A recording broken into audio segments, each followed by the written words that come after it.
Sheffield's quite a split city, so we have some very well-off people and some very not very well-off people. And we often live quite near to each other.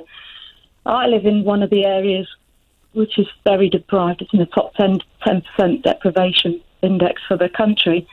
And I voted Remain.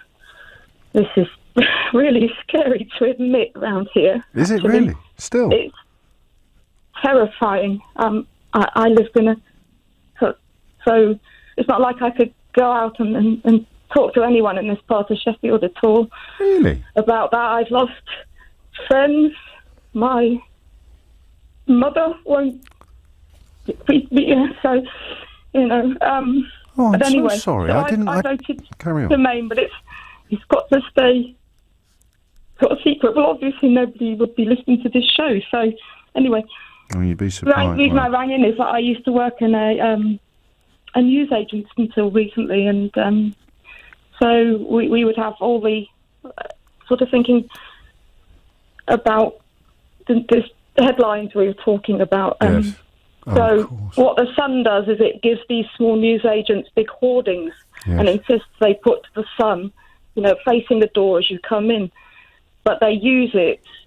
They might as well just put a billboard up, and it's just used as an opinion setter. So what would happen in the shop would be that people would see the Sun's headline, and it didn't even have to be a direct headline talking about judges as betrayers, for example. It could just be a theme. And it sets the tone for the conversation. How and what I found was that people would come in, they'd be buying their newspaper, and I would say, "Oh yeah, hi, how are you?" And what they'd do would be they'd test me, I think, to see how far they could go, sort of Remain or Leave I was. Right. If they got a sense that I was a Remain voter, then often the conversation would draw to a halt and we'd have a friendly goodbye, and that'd be that. But if they thought I was a Leave voter, or if I didn't let it be know how I had voted, then they'd feel free to let rip. And what would they rip with? What did letting rip look like, sound like? For example, it would span misogyny and racism, given that I'm female as well. So, how would it? Forgive me, I'm not splitting hairs. How could you bring misogyny into a conversation about Brexit? Gina Miller. Oh, of course, sorry. Or even just linking it to Diane Abbott, and then you've got all the links there. And it's very difficult if you're in a small news agent like that to get rid of people that are like that. You know, they're blocking the exit to get out. Yeah. So what you have to what I learned was just to sort of nod and smile sweetly and, you know, play the sort of docile woman, really. And that was the role that needed to be played. But even now, I could not have these conversations. So you'll still have people go on about Turkey. And, well, they wanted to get in, didn't they?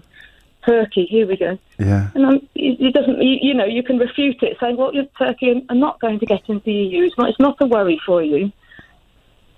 And even if it was close, it was close, which it's not, if there were real reasons for not wanting it to happen, then there'd be a freedom to veto for every country in the European Union could do it as well. But I'm a little bit gobsmacked by your call, actually. It's frightening. You're frightened by the ignorance, actually, the willful ignorance. When it's a bit like knowing, it's like being, except a lot more traumatic and threatening. Is terrifying. You have described being the boy in the crowd who is looking at a naked emperor surrounded by people insisting he's wearing clothes and getting cross with you every time that they begin to suspect that you might know that he's naked. Well, it's more than that. They'll go on about payback and this whole concept of payback. The EU's going to get some payback, and then the anger rises. And that's that of course is the direct result of this portrayal of a union, a political union, a trading bloc. It doesn't matter what you call it, but to portray it as an enemy of a member is so pant-wettingly stupid and wrong that perhaps we didn't take it seriously enough until it was too late. Because if you portray, even though you're a member of it, if you portray it as your enemy, then you end up with people talking about payback.